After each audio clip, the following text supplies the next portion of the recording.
ঢাকার বাইরে শীর্ষ সন্ত্রাসীরা সব ছাড়া পেয়ে যাচ্ছে, তারা বীরদর্পে ঘুরে বেড়াচ্ছে, মানুষের মধ্যে একটা আতঙ্ক সৃষ্টি হয়েছে।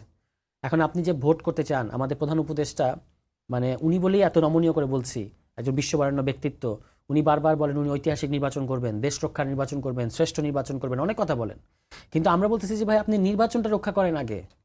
আপনি শ্রেষ্ঠ নির্বাচন দরকার নাই, সুষ্ঠু নির্বাচনটা আয়োজন করেন, বাংলাদেশের স্ট্যান্ডার্ডে সুষ্ঠু নির্বাচন করেন, আমাদের শ্রেষ্ঠ নির্বাচন দরকার নাই। কিন্তু যদি এই ধরনের শীর্ষ সন্ত্রাসীরা আপনার এলাকায় থাকে, তারা মানুষকে হুমকি দিচ্ছে, তারা মানুষকে বলছে যে মানে ভোট কেন্দ্রে যাওয়া যাবে না, এগুলো এখনই আমি আমার এলাকার মধ্যে এই ধরনের মানে মানুষ আমাদের কাছে এগুলো বলছে, যেগুলো ঘটছে তাদের সাথে। এইটা যদি হয় তাহলে মানুষ কি ভয় পাবে না? মানে নির্বাচনের দিন যে হাঙ্গামা হবে বড় ধরনের, আমরা ভোট কেন্দ্রে যাবো না, তাহলে এটা কাকে সুবিধা নিয়ে দেবে? তখন তারা দেখানোর চেষ্টা করবে যে আওয়ামী লীগ না থাকলে দেশে নির্বাচন হয় না। হ্যাঁ, ফলে এই যে আমরা শুরুর থেকে যে কথাগুলো বলছিলাম যে কতগুলো ফার্ম অ্যাকশন নেওয়ার বিষয় ছিল, সেটা নেওয়া যায় নাই।